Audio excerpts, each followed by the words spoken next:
Our product is real. Our product is real. People come into the gym, they change.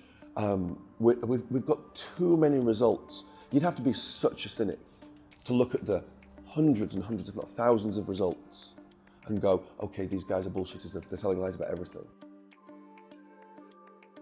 Welcome to the Escape Your Limits podcast, and today I'm with Nick Mitchell, who's the creator and founder of Ultimate Personal Training. We have a very interesting conversation covering many subjects, including what it takes to build a global personal training business. How do you sell results, not just sessions? What's the difference between financial success and fulfillment? We talk about fat shaming, cancel culture, and the importance of standing for what you believe in. So if you're a personal trainer, if you're in the personal training business, then there's a lot you can learn from this guy. So I hope you enjoy the episode, and please let us know what you think. Well, thanks, Nick, for inviting me into your fantastic studio. My pleasure, Matthew. We are in West Hollywood, is that what they call it? Or? No. We're on the border of Santa Monica and Brentwood now. Right. The second gym that we're opening here in Los Angeles will be in West Hollywood. Right. Okay. That's why I got a bit confused. Right. Yeah. So what's a northern lad doing in Hollywood or in doing in Los Angeles? That I could give you a very simple answer. The very simple answer is I'm here to build my business. The complicated answer is you've kind of got to go back to, honestly, I was 11 years of age. My old man had gone on business to America, and at the time I was reading Conan books. Remember Conan? Mm-hmm. So I was reading Conan books, the stories by a guy called Robert E. Howard, and he brought me back a Dungeons and Dragons game. So I've got no cred telling you this. He brought back a Dungeons and Dragons game, which was like a magazine, and on the front of that magazine was Arnold, semi-naked Arnold, holding a sword, arms akimbo like this, and I just took one look at it and I thought, that's what a man should look like. That's what I thought, and from there, I went and read his autobiography, Arnold, The Education of a Bodybuilder. I'm like 11 years of age reading that. That got me the nickname at school, Arnie, that used to drive me utterly insane. I was just a normal kid. That's quite a good nickname though to have, isn't it? It is, but then, It could be worse. But then I went from being a normal-sized 11-year-old to being 14, wanting to be a bodybuilder still, but being 14 and I was like an etiolated bean sprout because I was 6'1", 6'2" by the time I was 14, but weighing about 140 pounds. So it was. Yeah. I went to an all-boys school and they're pretty brutal, right? So I always had this dream of California. I always had this dream. As you will well know, I think a lot of Brits are brought up with this idea that the US is somehow a bit better, and that California is the apex of what better really means. Then if you're in the fitness industry, this is really the spiritual home of bodybuilding. This is where you've got Golds and Venice and all that kind of thing. So it was an itch that I had to scratch, irrespective of what I did with my career. But then I had quite a varied career until I went into the fitness industry. I went into the fitness industry when I was in my 30s. And then I built the business, and we can talk about that if you want in a minute. But building the business, starting in London, growing the business so that we have gyms all over the world, apart from the United States. Then, of course, the real fear is the US is known as a graveyard for British businesses. It's very, very, very tough nut to crack. But I had to scratch that itch. It was a choice, California or New York. Purely commercially, I should have done New York, because there's leverage and synergies between our clients in the financial centers of Dubai, Singapore, Hong Kong, London, to New York versus LA that's so media driven. We don't have the natural synergies as much, but I've got a young family. I didn't really want to put a young family in New York, and Los Angeles is in so many ways is paradise on earth, so that's why I'm here. Yeah, and you didn't start in the fitness industry. You're in the financial world, is that correct? I trained as a lawyer, I trained as a barrister. So for the benefit of you probably know, but for the benefit of an American audience, that's the type of lawyer that has what you call rights of audience in court, wearing the wig and the gown and all that kind of stuff. I then went from that into investment banking, and did okay at that, and then ended up with my own business in financial services headhunting. So working in the City of London, doing what you call rifle shot recruitment. So in other words, not just sending resumes all over the place, but working for investment banks to hire for very specific roles. So my job was to persuade you to Like go a and work for my headhunting. client. Yeah, Right. it was to pick you out and extract you. I did okay at that, but my heart wasn't in it, and I bounced around at a few things. I sold my business there, played at life, and woke up one morning back in my suit, working in London, thinking, why am I doing this?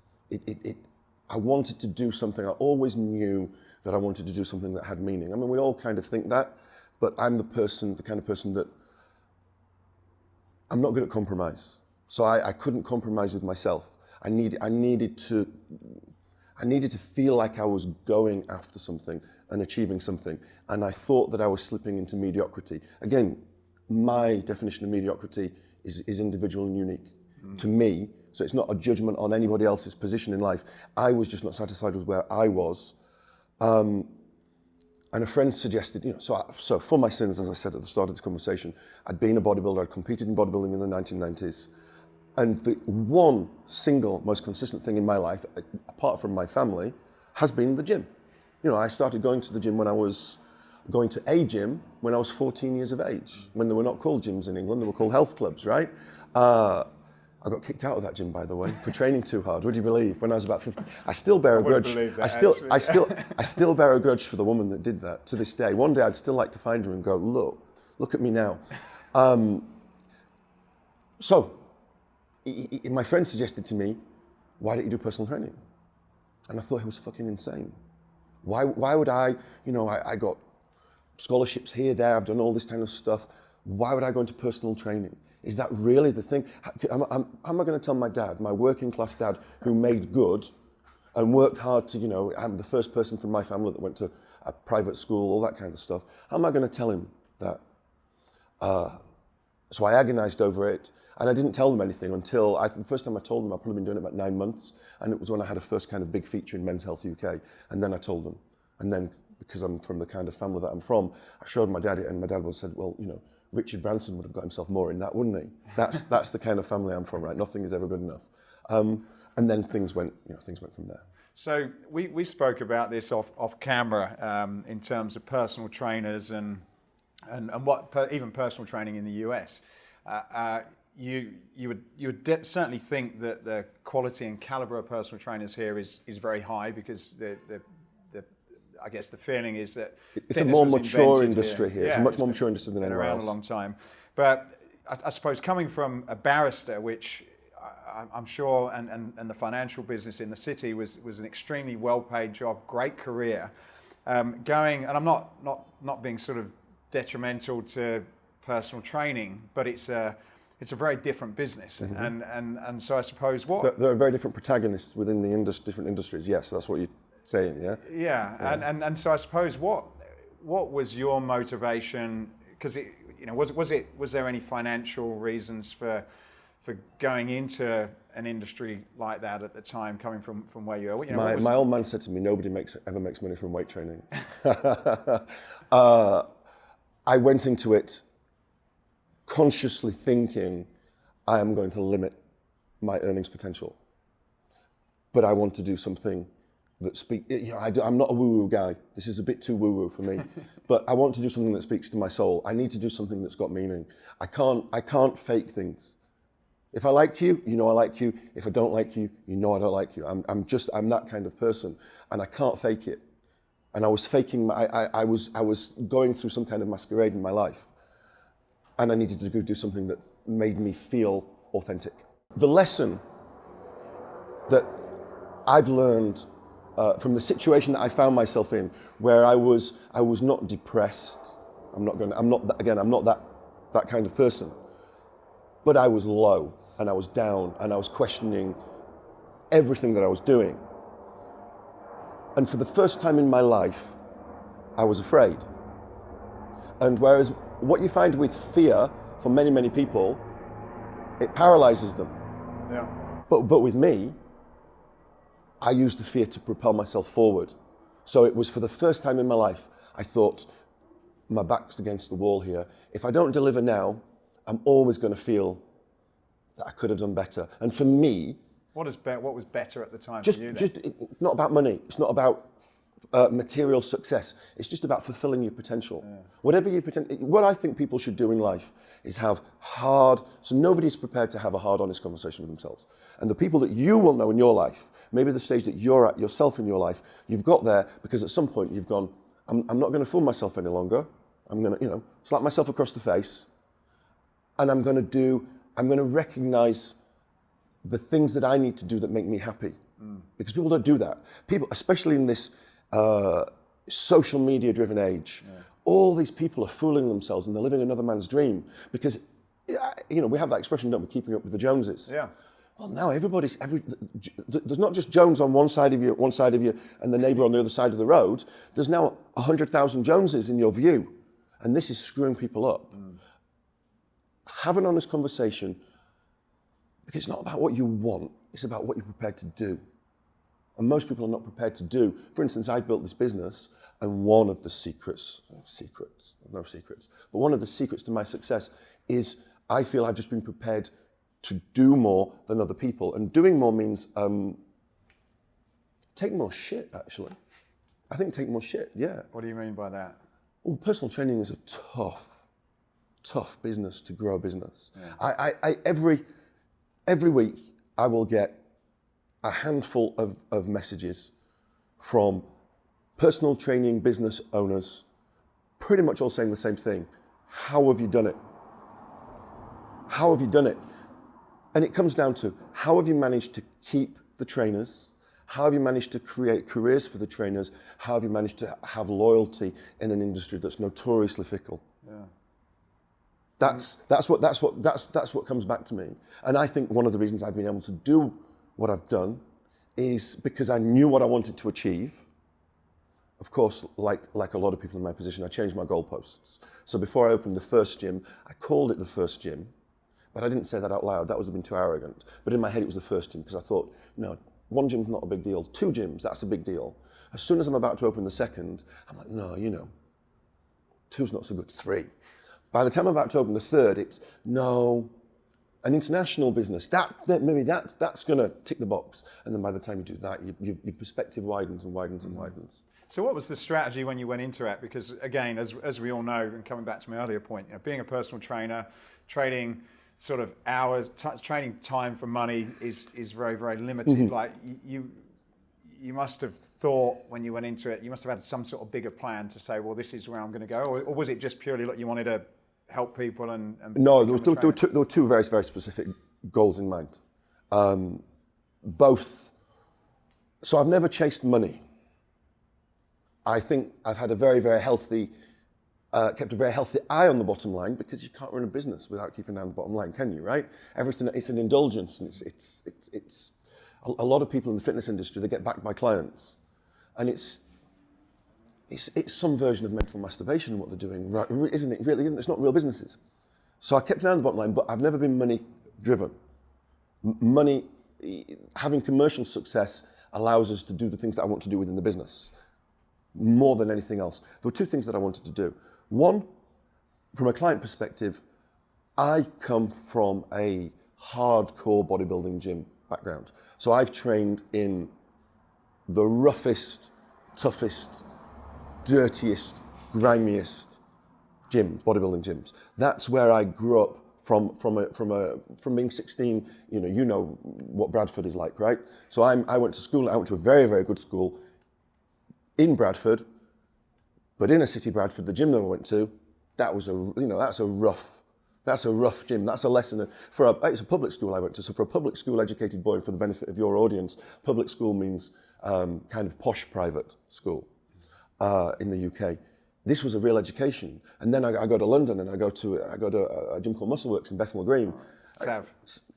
Sav, yeah, you know Sav. Okay, you sold kit to Sav. He was in fact, I think he was my first ever customer, like 22 years ago. Yeah. Oh, we could probably tell a lot of Sav stories. We could tell a lot of Sav stories, but we probably shouldn't do that on camera, should we? I was at Muscleworks for 20 odd years. You know what Muscleworks is like. Then you've been into Muscleworks in the first one in Bethnal Green, down the basement, or the top one? The top one, yeah. The top one. Yeah. So I've done both. This is such an education. And what I saw there was, well, what you gain is a lifelong love of hard training. So for me, the gym floor, I'm pointing to the gym floor because the gym's over there. This should be a visceral experience. If you want to keep coming back, if you want to make exercise a lifelong love affair, which is what it should be, you have to get a buzz from it. Now, it doesn't have to be weight training. I love weight training, you love weight training, but it could be yoga. It doesn't really matter what it is. It's what gives you that buzz, what gives you that endorphin high. That's what a good trainer does. One of the things a good trainer does. A good trainer teaches the client how to reach that endorphin high. But this is hard. Most trainers can't do it because it's hard work, because you've got to push the client, you've got to give the client your energy, all whilst keeping an eye on everything that the client does, from toe to head position to breathing, to asking the questions. It's a tough job to do properly. And I saw people in commercial gyms, and all they were rent-a-friends. They were? Rent-a-friends. Rent-a-friends. I think most trainers are two things: rent-a-friends, and here, specific to LA, they're enter-trainers. Now, if that is what the client needs, knock yourself out. But that's not what I wanted to do. I wanted to give a client a tangible return on their investment. I come from that, that more corporate background where if you're investing your time and money, you want a return on it. And people were not, to me, a return is not a gym babysitter. That's not a return. So I saw that, I thought, let's bring the best of a MuscleWorks, or the best gym that I ever trained in. I only trained there briefly, was Temple Gym. Right. Dorian Yates' Temple Gym in Birmingham. My girlfriend, in the late 90s, worked there for a while, worked in Birmingham, so I lived up there for a few months, and I trained at Dorian's gym. And I remember Dorian's wife, Debbie, shouting at me for talking too much to somebody while we're supposed to be training. And that's what it should be like, right? That's what it should be like. Yeah. So I wanted to replicate that, but without the MuscleWorks stuff that just wasn't right for a higher end professional customer. I'll give you an example of the quote in the sauna at MuscleWorks: "No pissing on the rocks." Yeah, there's a sign on the window: "Don't spit out of the windows." I've seen knives and guns and this, and all sorts. It's horses for courses, and I wanted a different type of horse in my business. But I wanted that endorphin high. So that was the first thing. And I wanted an outcome-based service. Right.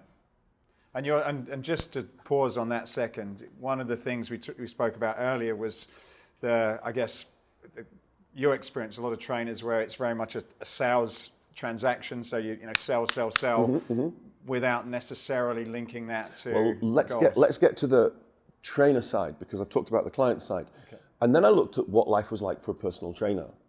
And I thought, this is the shittiest job I can ever imagine, because all you're doing is trading time for money. You've got nowhere to go. And what happens when you're 40? The 40-year-old trainer, if we were to take 1,000 40-year-old trainers, Matthew, what percentage of those do you think are really engaged with their client and enjoying it? Or they've got golden handcuffs on them because they can't do anything else, but they're going through the motions. They've got long-term clients. You see them in gyms all the time. Long-term clients slumped over pieces of equipment. Right? If any trainer is watching that, and that's you, I feel sorry for you. I feel sorry for them, because where else can they go? So what I wanted to do was to try to create a business that would give trainers a platform to grow. At the time in London, there was a guy called Matt Roberts. Yeah. He's still there. Matt Roberts was the highest profile personal trainer in London. Not through any results, just because he was marketable. I mean, he's a jogger, basically. It looked like a jogger and a guy who played tennis on a weekend. And I thought, he's high profile because I think his brother or his mother had a big marketing company. I think that was what the story was. He's high profile because of marketing, not because he's mastered his craft. What about all these trainers out there that aren't interested in marketing, don't want to do sales, and they want to master their craft? Can I build a business that gives them that platform? And that was an absolutely critical goal of providing an environment where my trainers don't have to do sales. There's no selling. We deliver the clients. There's no selling.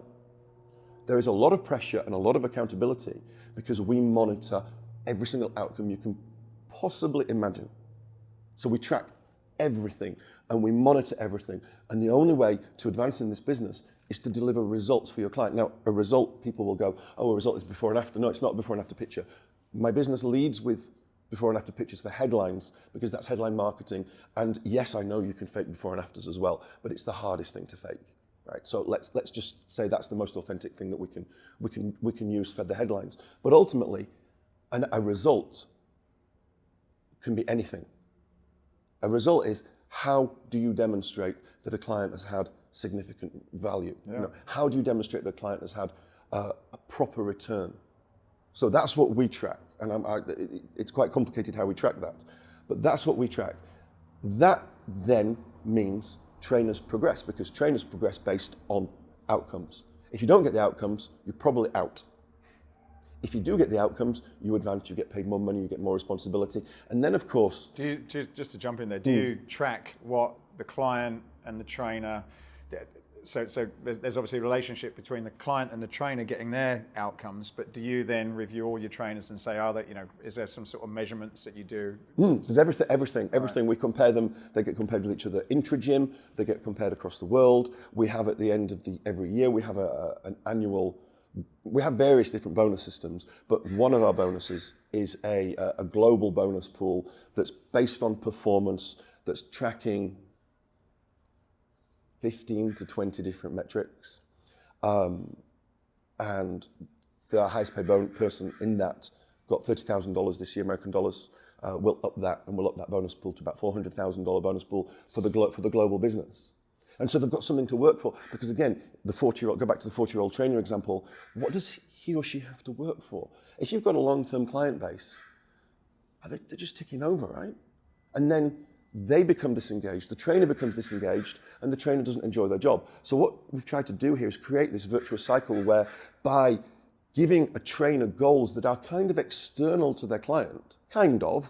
We're not imposing goals on the client, but kind of external, we keep them engaged, we keep them focused. And then of course, now that we have this business that's across 4 continents of the world, there are managerial opportunities, there are mentoring opportunities, there are educational opportunities, there are writing opportunities, presenting opportunities, commercial opportunities.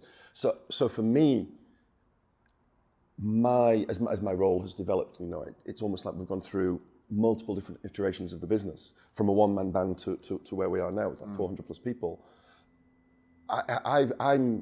My biggest buzz now is seeing the people who have committed themselves fully to my vision, and now it's a shared vision, it's a shared belief, and they've grown real careers, because a number of them have come. They were kids, first, second jobs, early mid-20s, and now I've got people who started with me in their early mid-20s, and it's 5, 6, 7, 8, 9, 10 years later, and they're all over the world. From here, the person that just walked off camera, she's done well. She's worked in 3 different gyms in 3 different countries, all based on her working hard, and she's only in her 20s. How do you create that culture then? Because it's very hard. We were talking earlier. You've got your head office in the UK, similar to myself, and it is very difficult. You're obviously a key personality. Your name's above the door.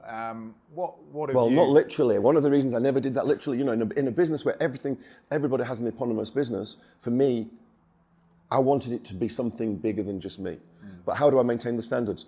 It's hard, right? As you know, we have we're breaking ground. There's nobody to copy. So we're making this up as we go along, which means we make mistakes.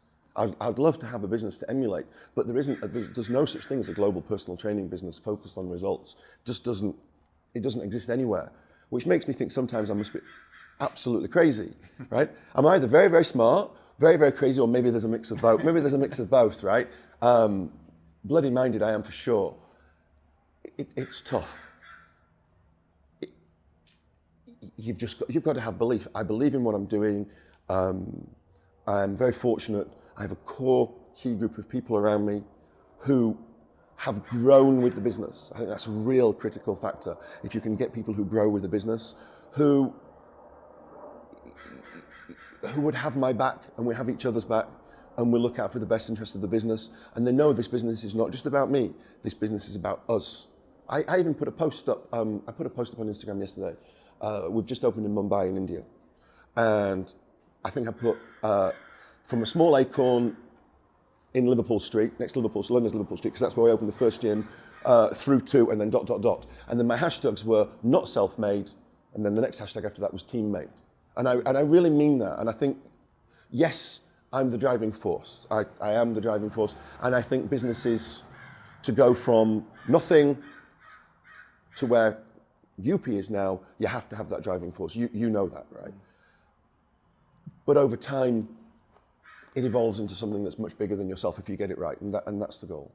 What are some of the, I guess, what do you call it, sort of habits or strategies that you've put within the business as you've grown to be able to keep that relationship with those key people? I know for myself, moving out here a few years ago, I had to rethink the way I operated, because even with a business that was Central Europe, it was a lot easier to do that, to check in, to inspire, to motivate, to keep that shared vision. Are there things that you've learned, particularly with where your business is in? How many countries are you in now?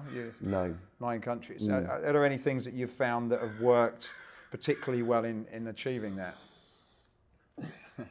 Good question. Do you use, I see you obviously do a lot on, with video. Do you? Oh, you're talking about technology and things. Well, I mean, the first thing I would say is I would go back to the point I just made.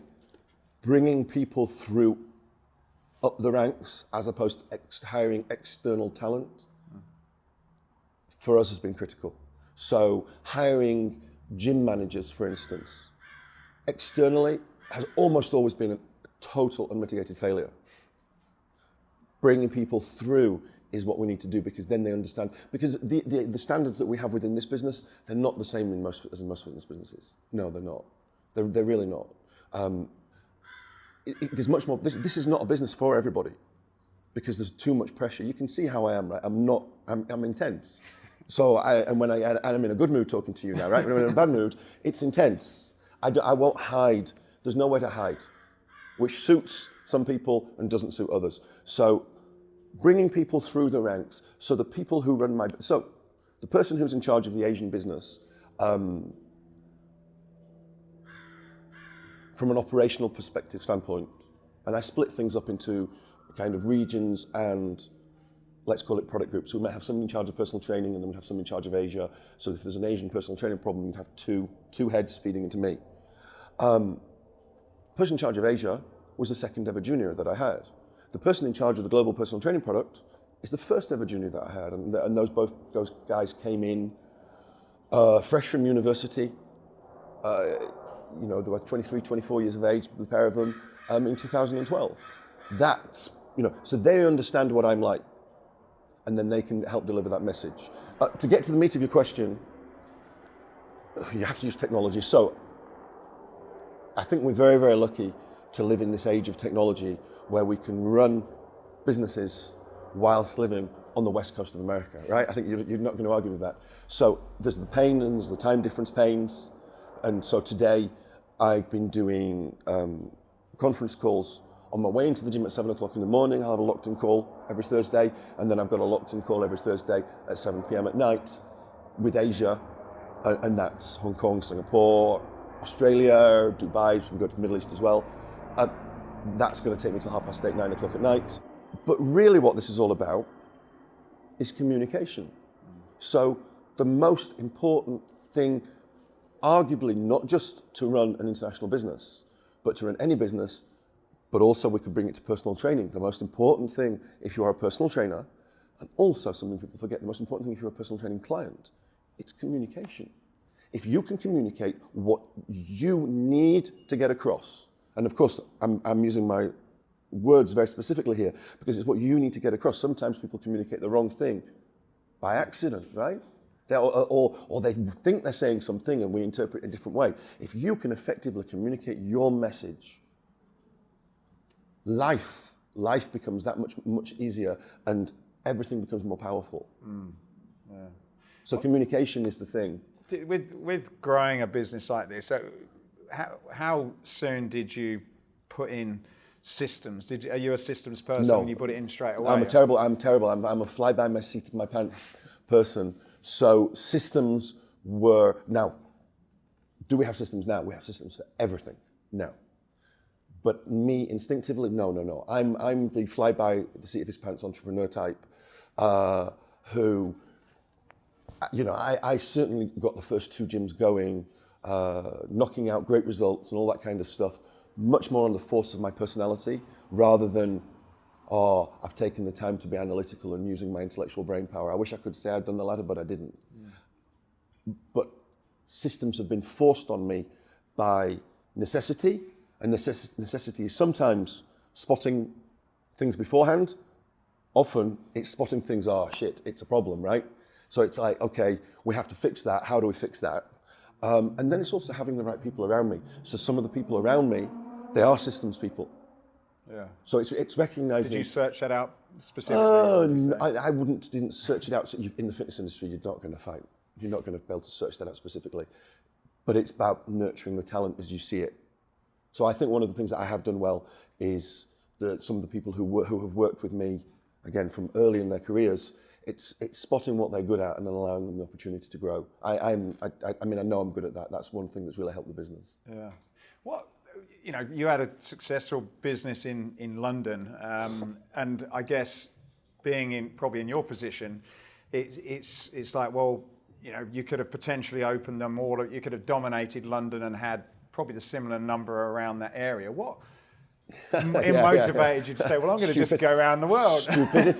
Stupidity, because it's not making an easy life. No. Stupidity. Because you're in. Let's reel off the countries that you're in. Well, we're in Australia. Hong Kong doesn't really count as China. About to do Shanghai, which does count as China. Singapore, Mumbai, the UAE, Spain, the Netherlands, the UK and the US. That's actually 10 places, isn't it? So you just enjoy being on aeroplanes a lot? I don't do that much traveling. No, I don't know. Megalomania. There's a little bit of megalomania in here, right? Like don't get me wrong. Seeing the dots come up on the globe is much more satisfying than seeing a bunch of dots all around London, right? All around the southeast of England. No, that's not a big deal. So there is a part of that. There's the excitement and the thrill of something new. Opening a gym in London is not as thrilling as opening a gym in Mumbai because, you learn so much when you open in these new places. You learn so much about I don't think you learn anything about the world. People go, travel broadens the mind. Traveling, going on holiday somewhere doesn't broaden the mind. No, I'm going to 2 weeks in Ibiza. I know this might, no. Living and working, employing people, trying to grow a business in a country, that's where you start to appreciate, you appreciate the things from home. There'll be things that now you've been away from the UK for a bit that you will appreciate more than you ever used to appreciate. But on the other hand... number one. I don't miss that. I don't miss that at all. No, it's not, but it's nice to go... Refreshing, it's nice to go for a run in the rain. But I miss Mark. I miss the English sense of humour, the British sense of humour, right? And even the European sense of humour I miss, to be honest. And I miss Marks and Spencer's. Do you not miss Marks and Spencer's? It's one of the first places I go when I get off the There you go. 5. There you go, right? There you go. Marks and Spencer's. There's nothing like Marks and Spencer's. And HP sauce as well. No, I don't. You don't get that over here. No, I don't like it. And I never get into HP sauce, to be honest with you. So it's that. Yeah. But it's also, I want, as my perspectives have changed, I wanted to grow a global business. I also I wasn't sure if, let's say London, we're about to have 5 sites in London now. I wasn't sure that London could take 5 sites. So going to a new city, in a way, was low-hanging fruit. I realise now, with hindsight, that's actually a little bit of an insane thing to say. Do you think if you'd have gone back to the beginning and known now what you'd have known, you'd have still embarked on that global strategy? I wouldn't have done personal training. You wouldn't have done personal training? No, if I'm being totally honest with you. Why is that? It's just too hard. It's too hard because your product is people. So it's hard at the point of delivery because you're having to manage, you want consistent high standards. That's really tough when you're giving it to a person to deliver for you. So there's that. But it's the lack of loyalty. It's soul destroying at times. And again, speak to any personal training business owner, and they'll probably be in a worse place about that than I am. But it's soul destroying because in order to create something special, if you're the boss, you have to give of yourself. You would agree with that, right? So you're giving of yourself to typically younger people, typically people in their 20s. You're giving of yourself, you're mentoring them, you're shoulder to crown, whatever it is, whatever it takes. And then things change, because things change in life, because things change. And you get stabbed in the back, stabbed in the front, stabbed in the side, or just let down. And it's very, very hard. It's very hard. And it's made me much more jaded. But again, I think if you were to speak to anybody that's gone through my journey in business, and whether it's a widget manufacturer or a personal training owner, you get more jaded with experience. It's just a natural part of the business life cycle, I think. But it's too hard. It's too hard. It's not. I don't encourage anybody to go into personal training gyms. No, I would encourage them to go into other aspects of the fitness industry. I would look into corporate wellness, for instance. I don't think that's been done. I look at Exos over here. Nobody's doing that anywhere else. Nobody's doing that anywhere else. Another great job opportunity. There's not a proper fitness recruitment website in the US. Really? No. Somebody's watching this, send me the royalties if you take that idea. There's not a proper one. No, there is in the UK, there's not in the US. The market here is so big, so vast. Do you think that culturally as well, like you again, we talked about the different mentality of trainers in America to in England and other countries. Do you also find when you're managing the people person that you also have to deal with just some of the cultural differences as well? Of course. That are difficult. Of course. If you don't know them. So, I mean, you can't, a one-size-fits-all approach does not work. When you're dealing with trainers in a place like Singapore, that's a more differential culture, you have to teach them to take a harder, you've got to get over different objections to how they should approach clients, and what they're looking for from their careers might be, this is a big generalization of course, right? Might be different than what a trainer in London is looking for. So for instance, something that you will understand and your British audience will get, there is a marked difference between the training teams, the mentality of the personal training teams that we see within the UK. The Manchester teams, the northern teams, we're in Cheshire, Manchester, and just opened in Leeds and about to open in Liverpool, versus the London gyms. There's a marked difference in the mentality of a lot of the trainers. The trainers in London, the grass is always greener. The grass is always greener, and it's more about money. Up north, they tend to be more stable. They're possibly more likely to have mortgages, more likely to be settled down, and they're looking for stability and long-term career growth, as opposed to this constant nagging thing of chasing money, chasing money. I'm making a big generalization, of course, right? Not all trainers in either location fit into these brackets. Well, how much of what you do is based on that recruitment process? Because it sounds like it's quite a key thing. Is if you're going to invest in people, well, recruitment for us is absolutely huge because we're always growing. We've got waiting lists in almost all our gyms. Some of our gyms have waiting lists of 70, 80, 90 people for personal training. Imagine that, right? Which is insane. So recruitment is a big, big thing, and we have a I was going to say a twofold problem, but it's a multifactorial challenge. We have very, very high standards. You can't, not just you can't be late, but you've got to reply to your client within a certain amount of time for email. You've got to pay attention. You've got to measure them properly. You've got to train them properly. You've got to be sensitive to their needs. There's a lot that goes in to being a good personal trainer. Any fool can become a personal trainer. You know, the barriers to entry to personal training are so poor. No exaggeration, my 98-year-old grandma could do an online course and she could get a job in Fitness First. Do they have Fitness First over here?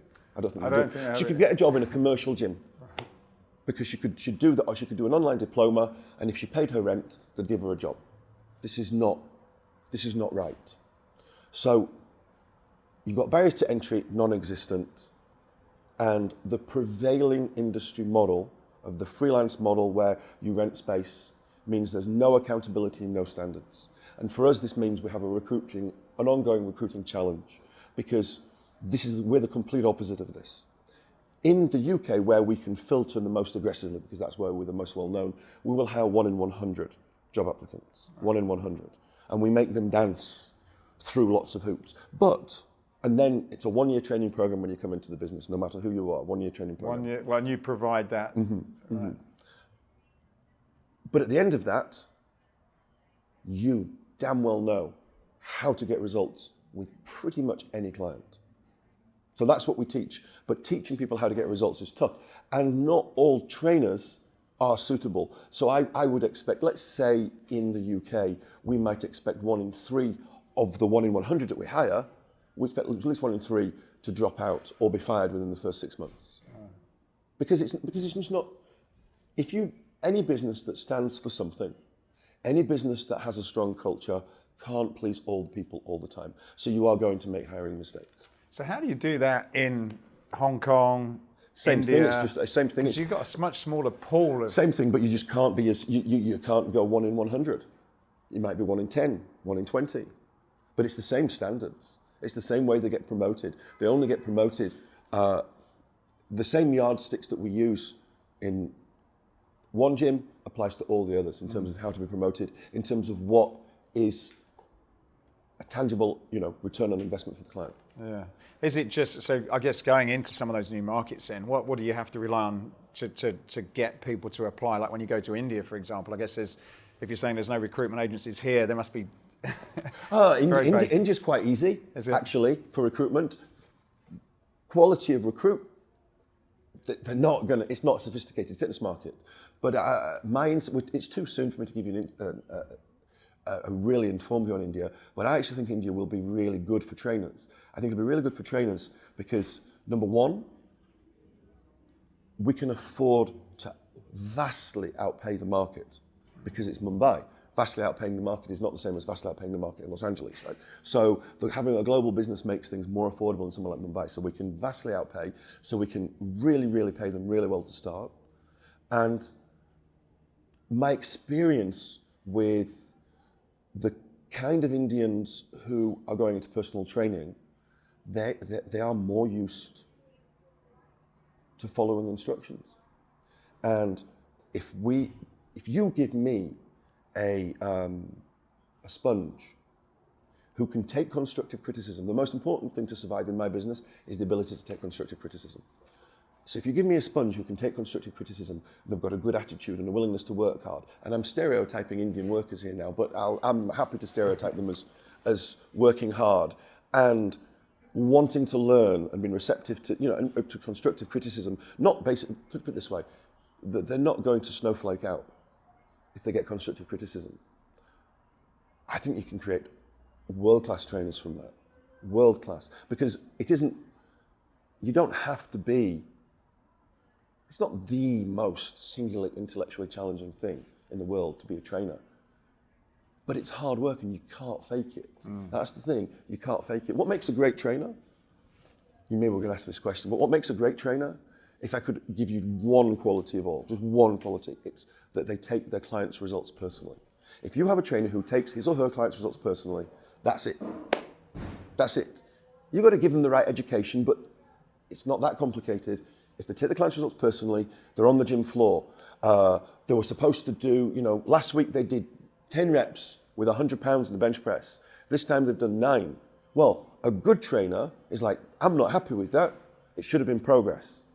Let's dig into why you didn't progress. And so we have the conversation about how you slept, about your digestion, about your relationships if necessary, right? About your food, about everything else that may touch upon it. And if all that ticks the box, then we look at the training program and we analyze the training program. So you get the feedback from the client. It's very hard to fake that. If somebody has that, they're honestly, it's game over. And if they don't have that, I don't think this should be in the industry. But unfortunately, that's not really a widely held notion. Where do you put your energy in terms of developing trainers? Because obviously there's tons of online courses you can go to learn the basics. So taking them beyond that then, you talk about the importance of the coaching and really understanding what clients want and be able to get them there. So I suppose the exercise part is one thing, the nutrition, which I know is a big part of what you do, is another. Where do you spend your time, and what do you think you do differently to anyone else? We just go deeper. Right. There's not any one proprietary secret that we have. Oh, we have this special supplement that only we give to our clients, or we have a special machine that does this. I'm not Dave Asprey trying to sell something. It's just greater attention to detail, and in order to get an outcome from a health and fitness regime, you just have to master the fundamentals. You have to master the basics. But mastering the basics every time, relentlessly, people don't want to do that. And of course, the problem that you have, the challenge you have with trainers is, trainers then go, oh, I've mastered the basics, now I'm bored, I want to do something else, I want the shiny new thing. How do you keep them motivated to actually go, no, master the basics? You know, you see all these fancy exercises, you know, I mean, there's always the Instagram influencers trying to come up with some new thing to engage their audience because they're entertainers. But they're not, it's not about results, it's about entertaining. And so the trainer has to learn how to disseminate, you know, between the two. And you can bring in new stuff, and what we do. So, I think that my business is the best place in the world, and I think we have the best knowledge in the world at getting results from our type of clients. I look at the outcomes that we have, I look at the visual results that we have, I look at the growth of the business based on results, and I don't see anybody else doing that. But of course, there are then a plethora of outside educators who can bring in different perspectives, and different perspectives that can either just re-engage and reignite our love for training, or ideally also bring in golden nuggets of information. So right now we have a guy called Jordan Shallow, who's a world-class powerlifter, chiropractor, and he's been doing a little world tour over the course of the year. He'll be going to pretty much all our sites, giving 2-day seminars, and he has a way of kind of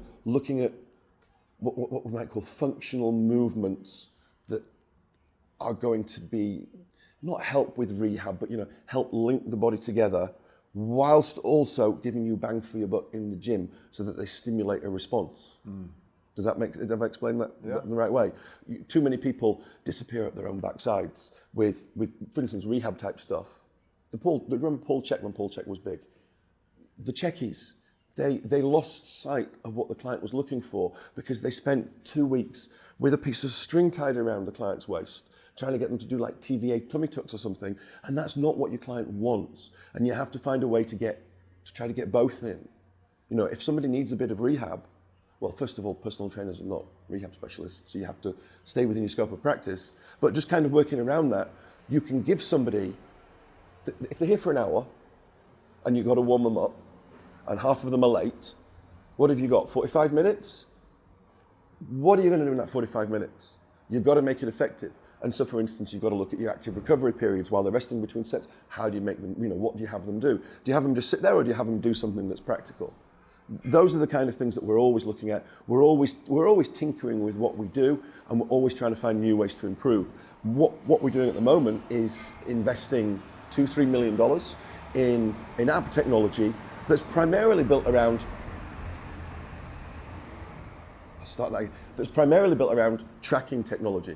I think the greater that you can, there's primarily built around tracking technology, because I think that the deeper you can go into tracking things in a user-friendly manner, and that's a very, very specific, you know, real clear point, the better you'll be able to help your clients. You've got the likes of MyFitnessPal, and we're doing a nutrition tracker that's, you know, MyFitnessPal-like. But most people won't use it. Yeah. If you gave me MyFitnessPal, I'll just throw it away. I haven't got the time to do it. Do you know my best ever fitness business idea? My best ever fitness business idea, I sent it to my technology team 3-4 years ago now. And the next day, so my idea was, what would it take to photograph a plate of food and come up with a macro and calorie breakdown of that plate of food? What would it take? A bit like that wine app or something that you have. Well, the next day, after I sent that email, Alphabet, Google's parent, announced that they were investing X gazillion into just that technology. Right. And when that technology comes, if it ever comes, I think that will be the biggest boon to aspiring dieters that we've ever had. Because for the first time ever, it will make it so easy to go click and you'll know what you're eating, and it will help make everybody accountable. And accountability, something I've learned in this business really, the key to the success that we have in growing our trainers, and the kick on with that, the key to success that we have with our clients is how do you create accountability? If you create accountability in the right way, it's all done. So with your business then, two kind of questions that are linked. How do you, I guess it must be important because you've got people all around the world, you've got lots of clients. How do you get that data and feedback from what's happening to be able to measure your business? And then what bits of information do you then use to drive where you go forward and to get better, or if anything? Because I suppose nowadays, there's so many trackers, there's so much information that you can get. Well, we do it's all our own stuff. So we track everything on our own platforms. Right, so did you develop that yourselves? We developed that ourselves. Some of it is just done on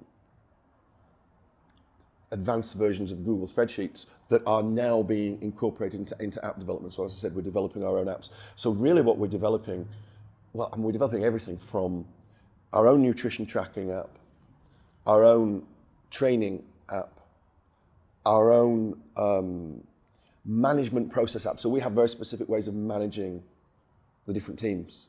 The analogy that I always give to some of my guys, and in my head I always think about, mainly because largely the teams of largely the teams of young men. It's personal training, right? And it's weight training focused, hard personal training. It's large teams of young men. And it's a bit like the army. And in the army, you have battalions and platoons, don't you? And all these kind of things. And this is what you have to do. You have to break it down into smaller and smaller pieces so that each person has, so that okay, you 6 people, you report into here for this. And then you've got 3 teams of 6 within a gym, let's say. There's 18 people, you are reporting to this person. And it's generals and captains and lieutenants and all these kind of things. But no, we track everything right the way through. And I'll send you this. I've enjoyed this conversation. When it's ready, I'll send you this because I think you might be interested in it. We're doing you'll be familiar with Mind Body. Mm-hmm. Your audience will be very familiar with Mind Body, I'm sure, right? I have never heard anybody have a good thing to say about Mind Body. Have you? Are you allowed? Am I allowed to say anything? Okay, no comment. No comment. I've never heard anybody have a good thing to say about Mind Body. It's not fit for purpose certainly for what we do. So we're developing our own Mind Body alternatives as well. So everything we're replacing. And what do we track? Well, we track. If you look at it from a client perspective, first of all, we track everything. We take 20 different skin folds. We'll take circumferences. Obviously weight, blood pressure. We're running a number of blood test trials right now. We're doing half a dozen, I'll tell you this, you'll find this interesting. We're doing half a dozen different studies right now with Cambridge University. So we're looking at, we're working with them on, they're looking to find a new algorithm to replace BMI. We all know BMI is just absolutely hopeless. We're looking to try and find a relatively user-friendly, nothing is going to be as user-friendly as the ratio of height to weight, but something that's close to it, and they're using our data, for instance. And we're doing a whole load of other things. We're going to have a study out later on that will be the largest look inside outcomes with vegan clients and weight training, and looking at the starting point for vegans. And it won't make good reading for vegan males. Really? No, not the starting point. An average vegan male starts with us, and we're talking across a cohort of over 700 vegan males, and then compared to thousands and many thousands of omnivores. Average starting lean body mass is 4.1 kilos less, so 9 and 10 pounds less lean body mass. for the average man, someone like you got too much muscle. For me, too much muscle, it's not a big deal. For the average man, taking 10 pounds of muscle off them, this is metabolically damaging to them. So you're not a fan of the Game Changers documentary? It's propaganda. If you want to be a vegan, knock yourself out. But if you want to be a vegan because you think it's healthier for you, you have to supplement. And any diet that requires, I'm a proponent of supplements. I sell supplements. We make supplements. But any diet that forces you to supplement doesn't make sense to me. Right? It doesn't make sense. But if somebody wants to be a vegan, and that's their ethical. How could I have a problem? No reasonable sane person could have a problem with that if it's an ethical decision. But from a performance-driven perspective, no. And from a health perspective, I don't agree with it either at all. No, not at all. So, but going back to the tracking, so we track everything with clients. We're running a number of studies on our tracking technology. And over the course of the next 6 to 24 months, the outcomes of these studies are going to come out. And some of it's very interesting, some of it's hopefully going to prove some of our hypotheses, and some of it's probably going to disprove our hypotheses. And then in terms of what we track with the business, we track everything. Everything. We track everything, from not just from sessions, but we look at the timing of sessions, we look at the results per new client, we look at clients allocated ratios, we compare ratios of everything, we look at everything. I mean, I've just been reading about Forrest Mars. Forrest Mars was actually the son of the person that founded Mars, but Forrest Mars was fell out with his dad, and was sent off. I always thought Mars was a British company, I don't know if you knew. Yeah, I do too. No, it's not. So Mars Senior came up with Snickers and things like that, fell out with Forrest Mars, gave Forrest Mars 50 grand and said, bugger off to Europe and create a business there. So fell out with his dad, and then he went to the UK and opened in the UK. Came up with a Mars bar, I think. And then when the war came out, when we had the advent of the Second World War, I think in 1940, he then went back to America. And then, I bet you didn't know this, M&M's is Mars and Murray. He set up M&M's. He couldn't have Mars, his own company. What did he do? Murray was the son of the guy running Hershey, because he did it to get into Hershey. Such a smart guy. How did I get onto Forrest Mars? Yes, the Mars company. I'd love to see what a business like Mars does now, how they track everything. Because I think it was so interesting to see how they track everything, all their marketing, all these kind of things. And again, for me, my job has changed. 11 years ago, I was setting up the first gym. Wow. And I was working as a trainer. Even when I opened the first gym, I was still doing 30 hours a week of personal training. Now, my life, my world has changed in so many ways. And now it's kept me interested because I'm able to kind of look, there's all this that we can look at now.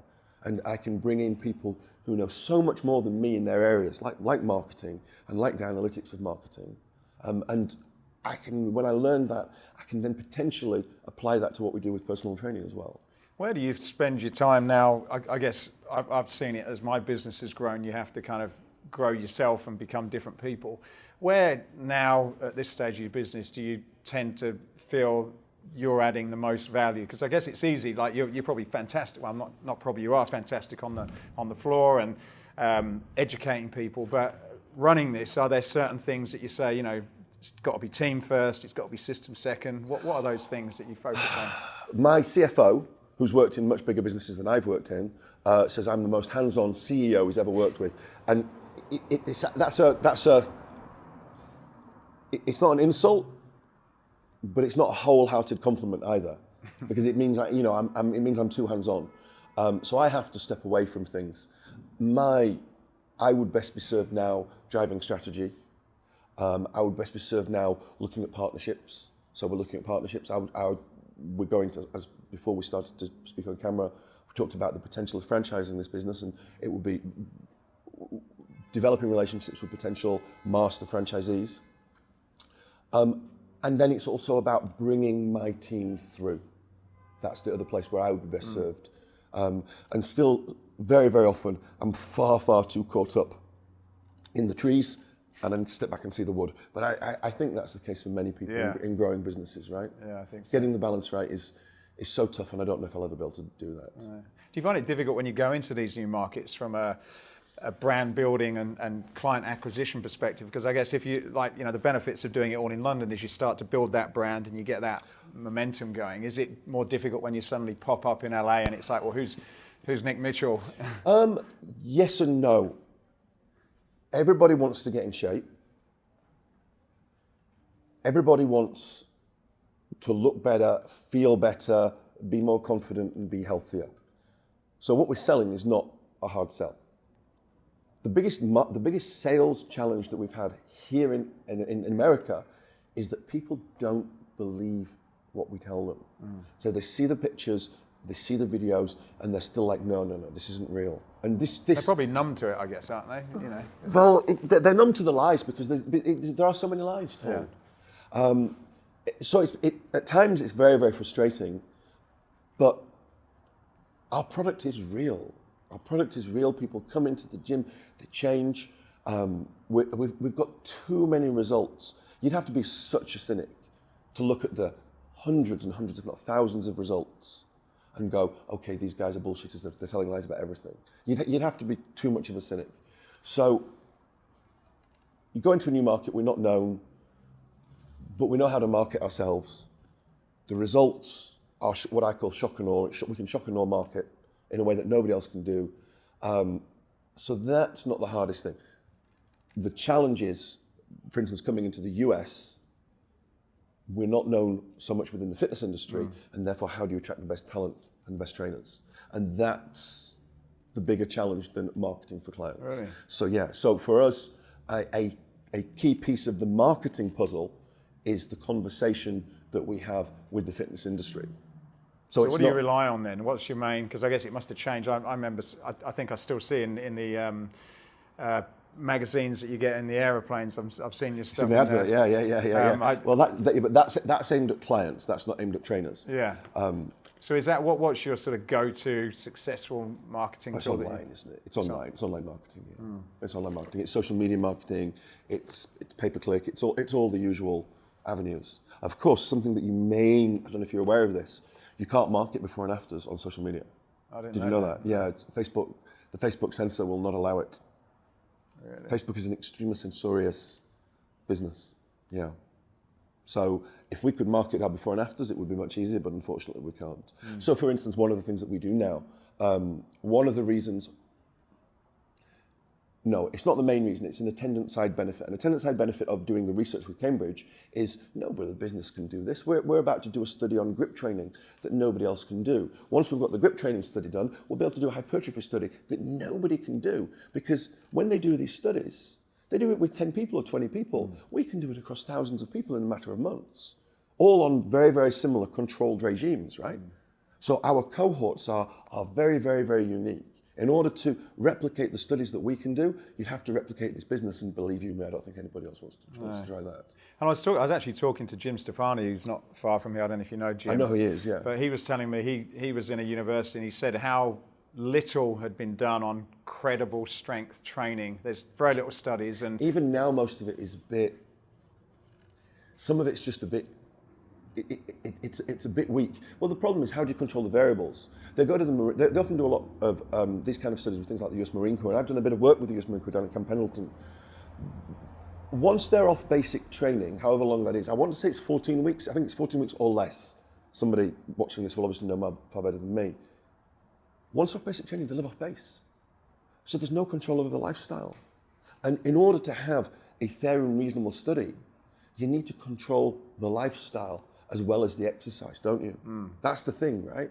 So because we're controlling the lifestyle here, we can do some very unique studies, and this is what we're going under. We're about to hire a data analyst to work full-time for us within Cambridge, just crunching the numbers, crunching the data.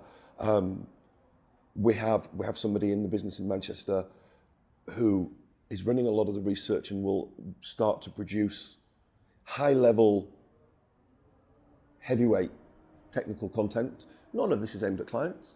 This is aimed at internally, our own team. There's a little bit of self-indulgence because I love this kind of stuff, so I want to know more. And then also, it's about that ongoing dialogue with the fitness industry that will hopefully help grow the business. You put quite a bit of time into social media and creating videos, and I suppose, and I've had the same question myself, is, with a big business that you've got, and it's and a very profitable business from what I understand, why do you put time into that area? Well, I don't do what you do. I want to do what you do, right? I want to do what you do, and I'm nagging the team, what can we do for podcasting, what can we do, but I don't have the time to push it. I see the huge logic to what you're doing here, by the way. I think it's really good. My videos are stick the camera on, drive out my drive, whatever's bothering me that day, and then I put it up. So I don't really spend much time on it. So it's not a suck on my time. The biggest suck on my time, and again, advice for any aspiring fitness professionals, put your stuff up on social media and then don't keep checking back for the likes and the comments. Yeah, you can relate to that, yeah? Just, that's the one thing. You can put your stuff up and then at the end of the day, check. Don't be checking every 10 minutes. That's what sucks up the time and sucks up the nervous energy. But I do these videos. I don't need to do them, but I do them for three reasons, if I'm being honest. The third least significant reason is a bit of venting, just getting it out there. The other two reasons, one, it's to have a bit of a dialogue, really. I have a global business now, and we've got hundreds and hundreds of trainers all over the world. It's a way for them to see what I'm talking about. And then the other thing, some of what I'm saying are versions of mission statements. They're not mission statements per se, but they're this is what I stand for. And clients will see this, prospective clients will see this, prospective business partners will see this. And I'm pretty unfiltered on it. Yeah, I'm pretty unfiltered, but that's how I am. And I'm never going to change. And also, I'm at the point in life now where we should have changed, right? This is who I am. We should all be who we are, I think. So if what I'm saying speaks to you and resonates, let's talk further. But if what I'm saying on my videos doesn't resonate and I irritate the living hell out of you, then I'm not for you. No problem. No harm, no foul. It's an interesting sort of world now, because I suppose in some ways people are looking to connect with brands that are real and authentic and understand what's behind them. And then on the other side, you could kind of say, well, is that a bit of an Achilles heel for the business if you were ever to go and sell, and then how do you replace that? What's your views on those two things? Because I've certainly wrestled with it for a while, and I suppose if your intention is to build a business and sell it after a few years, then it's obvious that you probably wouldn't want to do it. But how do you sort of think about that? I think it depends on the business, because I think it depends on the business. If it was a hotel business, maybe you'd want to be more corporate. But personal training is, by definition, personal. The people in personal training, the good trainers, it's not just a job. It's a calling, right? It's a calling. So who do they want to work for? A faceless corporate, or a business run by or a business that might not always say the things that you like, but says the things that it means? Who would like? I think it's maybe the latter. So I, for instance, if it was a supplement business, I think I would go with the same for a supplement business to distinguish itself. I mean, you've got a gym equipment business. I could spin it both ways. You don't want to offend anybody because you're going to try and sell your stuff into hotels and all these kind of things, right? But on the other hand, delving into history, Arthur Jones. Remember Arthur Jones? Yeah. We have a guy in my Marbella gym who worked with Arthur Jones. Really, very interesting man who was in the equipment business over here for many, many years. The stories of Arthur Jones is absolutely just, incredible and colourful. But if Arthur Jones had not been who he was, the Nautilus line, and from Nautilus we had Medex, and from that we had Hammer, didn't we? That was his, wasn't Hammer? I don't know, I'm not sure about that, but... Nautilus spawned a whole load of things. It did. And there is still, nobody has ever made, I have 15 pieces of Nautilus Mark 1 and 2 in San Bernardino lockup. The original with the big the original plastic. in a lockup in San Bernardino because I don't know where to put them because I love them. Yeah. Nobody's ever made a pullover like the Nautilus pullover. But we wouldn't know Nautilus so well if Arthur Jones, and again for the benefit of your audience that might not know Arthur Jones used to fly a jet, didn't he? A big jet plane, kept alligators, hunted alligators, didn't pay the taxman anything.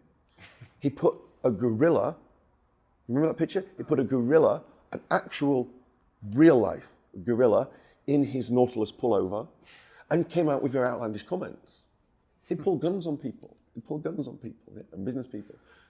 But we knew who he was. Yeah. So I think standing for something really, I don't know. I think if it's an owner-led business, I think it's okay to stand for something. I think if the business becomes bigger than that, you've maybe got to back off. But I mean, not to veer into politics, I think this whole cancel culture thing that we live in now, where everybody is offended by anything anybody says, I don't like it at all. No.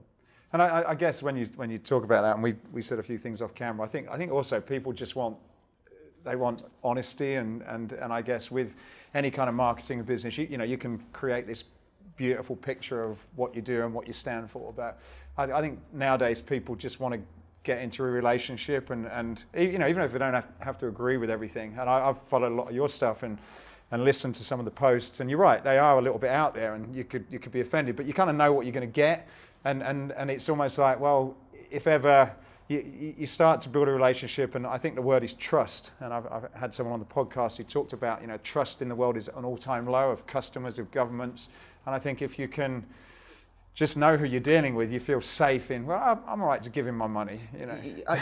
I agree with you 100%. I also think people are allowed to be wrong. Nobody's allowed to be wrong anymore. You say you've looked at my posts and you've kind of very politely suggested you didn't agree with everything. Do you know what? I don't agree with everything I used to say. You don't agree with everything you used to say. I love my mum and dad. I don't agree with everything they say. But because mum and dad might say things I disagree with, I'm going to have to block them out on call. Yeah. We've gone crazy because we listen to the tiniest minority of screeching, bleating sheep on things like Twitter. That's the problem with the world. The vast majority of people don't care about all these things people are getting upset about. They don't care about it. But it's a knee-jerk reaction to the people who screech loudest on social media. And I think there is pushback on that now. There clearly is pushback on that. And I think businesses should push back. So for instance, the businesses that give in to pressure for the slightest of things. I'm trying to think of an example now. Oh, I can think of some examples, but that I won't give because they're probably too controversial for somebody. I just think it's wrong. I think you have to draw a line in the sand, and I think there's nothing wrong with. Well, put it this way: why? Whoever said we have to agree with absolutely everything somebody says, and if we disagree with something, that makes them my enemy. Yeah, and I think that's also the danger is, like as you said, we all make mistakes, all of us. We all go along the road, and I think the most successful people in life and business are ones that have made mistakes and learned and gone on. But I think now, if sometimes you're not careful, if you kind of look at someone's mistake, and even if it's about some research or some information, you write everything else off that they've done. I used to be a proponent of BCAAs, branched chain amino acids, and they did work. The idea was you'd use them whilst training, and you'd kind of wouldn't hit the wall, like that training wall. You wouldn't hit the wall, and they did work. Now they don't work as well, and the science is there now, really there. They don't work as well as using just leucine. Leucine is one of the 3 branched chain amino acids, and the other 2 compete for uptake with leucine, and that's not what you want. I was wrong. But you're allowed to be wrong, and there's nothing wrong with it. And also, I think owning your mistakes is also good. I think it's good. Don't double down on errors. But I mean, going back to making mistakes, I opened the first gym, and I was 36 years of age. I thought I was a smart man. I thought I knew quite a lot. In the 11 years since I opened that first gym, I think I've learned so much more about life and people in the world, so much more, and because I've made so many mistakes, and gone through various, relatively tough times, and that's taught me so much. And I would always say to people, really, really, really, don't be frightened to put yourself out there, because you learn from your mistakes. You learn from your mistakes. If you don't have them, sometimes it's probably not a good thing, because you're not living life. If you don't have them, you're not living life. You've got to build. I've got calluses here on my hands, right, from years and years of training. It's callous, and it makes you stronger. Don't be frightened from it. So what's next for your business then, Nick? Where would you like to be personally, and for the business that you've been building? We're probably going through some kind of valuation event later this year, where we'll take in some private equity money to really realize a little bit of value for myself personally, more than anything else. From there, we're at the point where we can potentially look to franchise the business. I've never ever thought I would say this, because this business is all about control and all about the quality of the product, and we're not dealing with pizzas or burgers or sandwiches. So it's very tough to control. But we've gone through so many mistakes. I mean, we've gone through so many mistakes with some of our overseas gyms. So many mistakes. We've kind of done the painful stuff. And with the technology that we're developing and where we're at with the business now, actually, we feel pretty confident that the devil will be in the detail, and the proof of the pudding is always in the eating, right? But we feel pretty confident that with the right partners, in other words, savvy operators, they don't have to know anything about the fitness industry, they have to be operators. We feel we could do some very interesting master franchise agreements, and grow the business in places where we're probably not going to grow it ourselves, like some of the places like Saudi, Thailand, places like that. In India, do we want to go to all the cities in India, or would we partner up with somebody? We'd probably partner up with somebody. And then the United States. The US is not one homogenous market. No. You realise that, but Brits looking on don't really get it as much. It's the United States of America, a bit like the EU is the United States of Europe, really, right? It's a bit like that. Each state with its different laws, different lawyers, different employment rules, all these kind of different banking systems even in some places. So we'll look to do some master franchise agreements on a state-by-state basis as well. And in 5 years' time, we're looking at, the goal is to try and have 200 plus gyms in North America, as well as different things all over the world. Me personally, though, I want to be able to use this financial clout that the business has got now to do some, I mean, this is a bit of a catchphrase almost. I want to democratize fitness a little bit. What I want to do is I want to take the research that we've got. I want to go, I've been invited to the House of Commons. The House of Commons is like the British centre of government. I've been invited to the House of Commons when I'm next over in the UK.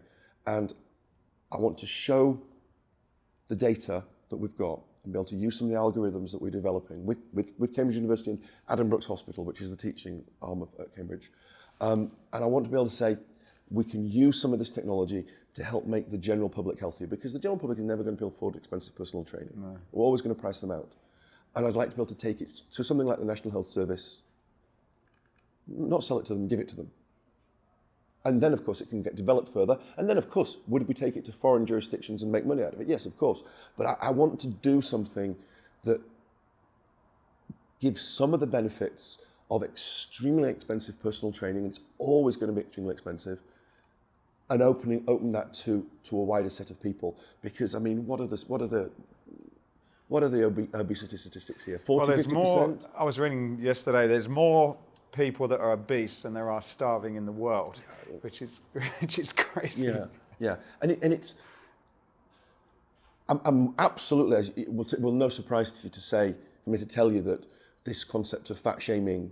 I'm not for this. No, I'm not for fat shaming. I'm absolutely not for shaming anybody in the way that they look. But I'm not for fat acceptance. You know, there's this fat acceptance movement. Right. I'm not for putting a morbidly obese model and going, isn't she beautiful? Beauty is subjective, but we don't celebrate people who smoke, and we don't celebrate anorexia. No, so we shouldn't celebrate morbid obesity. You understand where I'm coming from with that. Beauty is in the eye of the beholder. That's a subjective thing. That's not my business. Is it? And your comments are purely about it not being a healthy state for you to be. It's not something that should be celebrated. Right. It's not something, it's something that should be helped. Do we celebrate somebody who smokes 40 cigarettes a day? We don't, do we anymore? In actual fact, we frown on it. We shouldn't celebrate morbid obesity. Nor should we condemn it. We should do what is needed to help people. Now, of course,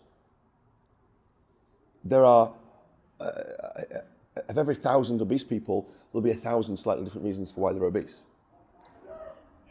The problem that we have is a small number, a small percentage of the obese population will crumble if they get, the cold drink of water splashed across their face about the realities of life.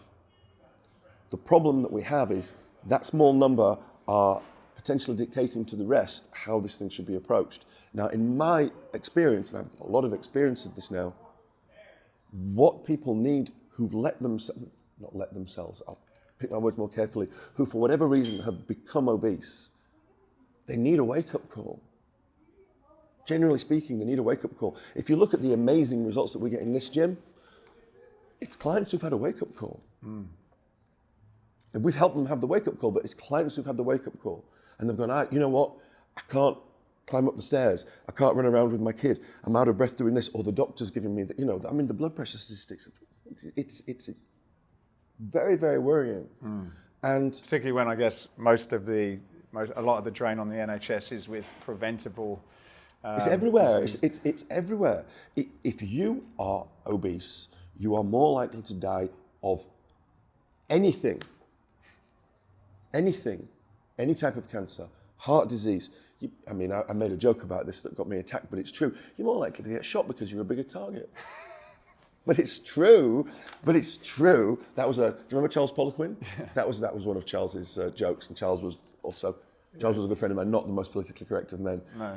But it's true, and you can't hide away from that. So we should never condemn somebody. No. We should never ridicule somebody for the way that they look, because somebody, it's horses for courses, right? It's entirely subjective. But nor should we go, it's okay to be fat. Because it's not. It's not okay for you to be fat. If it's okay for you to be fat, then it's okay for you to smoke. Right? And it's okay to take drugs, it's okay to do this, it's okay to do that. So we have to make a decision as what's okay. And I just don't believe that it's okay. Because it's damaging to people, it's damaging to their families. When you go, I was in Disney World in Florida at Christmas. You know what it's like there, right? And then when you see a 12-year-old child who weighs 250 pounds and their hormones are completely messed up because of all this, but they're eating giant bags of Doritos and drinking supersized sugar drinks. For me, it's child abuse, first of all, actually. I have a real problem with the parents. But these people need help. And we need to find ways to help them. And education in a lot of cases as well. But it's not just education. Our grandparents knew how to eat. They had no education on healthy eating, but they knew what was healthy, right? No. We've got too much food. Too much food. We weren't designed to have hyper-palatable, hyper-calorific food available at Costco all the time, right? We just weren't, that's not what we're there for. So I think we've done something that goes against the evolutionary grain. And so what we need to do, I don't think it's about education. I think honestly, it's all about accountability. And it's how do you, because the challenge with that is making you accountable is going to require a slightly different route than making me accountable. That's the challenge. That's the challenge for personal trainers, by the way. There's no one magic diet. I hate the diet industry. I hate the diet industry so much, and all the diet books. I hate them because they're scammers. How can I make more money? How can I make more money? Diet works. Diet works. Simple. Diet's so simple. The execution of the diet, so hard, so complicated, because at 9 o'clock at night, the fridge calls all our names, right? So it's how do you make people accountable? How do we get them in a position? It's why I talked about the Alphabet Google technology. Yeah. When they have that, I think that would be potentially be one of the most profound health changes, improvements that we'll see in the next 20, 30, 40 years. If you think about that. If you think about it, if it makes 1% of the population finally able to follow a diet, and I think it would make more than that, think about the profound changes that would have. I suppose though sometimes as well though, even when you do know it's got a lot of calories in, there must be a sort of mindset element that's just... Oh, you don't give a shit. You don't give a shit. People don't give a shit. People emotionally eat. And we're also wired, I'm wired to overeat. I personally am wired to overeat. I like having a full stomach. And when I have a full stomach, so I don't mind, I will fast during the day a lot, right? Now, as I've got older. And I function well on it. But once I eat, my stomach starts getting full, I want to carry on eating. No, I do. And there are neurotransmitters that give us that feel-good feeling of having a full stomach. Because we were supposed to have a full stomach when the food was there, because the food wasn't always going to be there. Yeah. Now, unfortunately, the food is always there. So we can't condemn. I've fallen into the trap, ignorantly, of condemning the obese population and going, they lack discipline. It's not, some of them do lack discipline. No, let's not hide from that fact. But it's way, way, way more complicated than that. There are emotional issues, there are hormonal issues, and then there's just addiction. Yeah. And I think addiction to food is something that we really, really, really, really underestimate. And so how do you break an addiction by mollycoddling somebody? I don't think you do you? So it's to break any addiction. How do you break the addiction, right? Yeah. How do you stop somebody from smoking cigarettes? Do you say, it's all right, you're still beautiful, no, your breath is great. Your breath is great. It's not going to rot your teeth, it's not going to give you cancer. What do you do? Or do you tell them the stark truth? And I think we shouldn't shy away from telling people the stark truth. Yeah, good point. So Nick, before my final question, where if people are interested in finding out more about you, maybe even getting involved, whether they're trainers to your facilities or even potentially opening one up, where can people find more about you? Me personally, I'm on Instagram, Hey Nick Mitchell. And did someone steal Nick Mitchell then before you? Nick Mitchell is an extremely common name, I'm afraid. There's nothing special about the name Nick Mitchell. Or you could look at the business, and the business websites are ultimateperformance.com in the US and upfitness.com for kind of the global business. Right. Okay. Excellent. And you've also got your YouTube channel where you regularly put out. Is it regular? I don't think we've not really done much on that. I don't think we're as, I look in envy on how you manage your media, your media side of things. We're nowhere near there yet. I don't know if we ever will get there.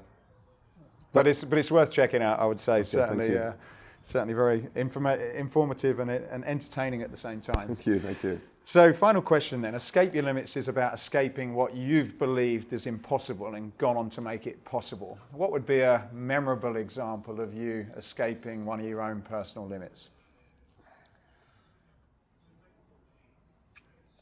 It's a really bad question to ask me. It's a really bad question to ask me because I don't think I've ever given myself any limits. I'll be honest with you. Really? No, I don't. I was brought up in an environment where nothing was good. It was a very strange environment in a way. Nothing was good enough. But, so for instance, I've never heard, from growing up, I only ever heard I love you when it was then followed by but. Only ever. I'm not unique in that. But I went to a school and I'm from a family where they told me, if you work hard, you can do anything that you want in life.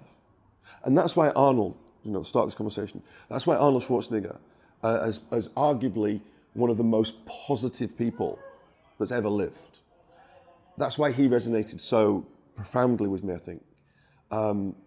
I've always had that total belief that if I worked hard at something that I could realistically do, I wanted to be a professional bodybuilder. I'd never had it in me. You know, I didn't have that. Yeah, did you want to do it as well? Yeah. I was up until 21. I was, and I realised the genetics were on my side. That was me. But you know, it took me to get on stage to realise, no, I've just not got it. But anything else, I've always thought, if I work hard enough, it's within my grasp. And I think, you know, I count my blessings for that, because for me, it's always been. No man can hold me down. The only person who can hold me down is myself. Wow. That's a great belief to have. Quite unique. I don't know if it's unique. I think a lot of people don't have that belief that, you know, that there is a path. And I think, you know, even, you know, having that, you know, as long as you work hard, you can get there. I think that's a big start. You know, it puts you way above. Well, I think having that, but with a work ethic. Mm-hmm. So I think these days, in this just insane doing everything for the Instagram generation that we have now, I think lots of people kind of think that, but I don't think that they marry it with a work ethic. And I think I was given that, plus I was properly given, you know, an old school Yorkshire working class work ethic. Yeah, it really was. And that's what's really helped me. Fantastic. Well, Nick, I appreciate your time. Pleasure. It's been wonderful. Pleasure. And I didn't get onto any diet and fitness, but maybe another time. No, I've enjoyed it. Thank you, Matthew. Thanks, Nick. Hey, I hope you enjoyed this podcast. If you did, then please go over to iTunes and subscribe to the Escape Your Limits podcast. Leave a review, leave a comment. It really would help us a lot to continue to keep these going.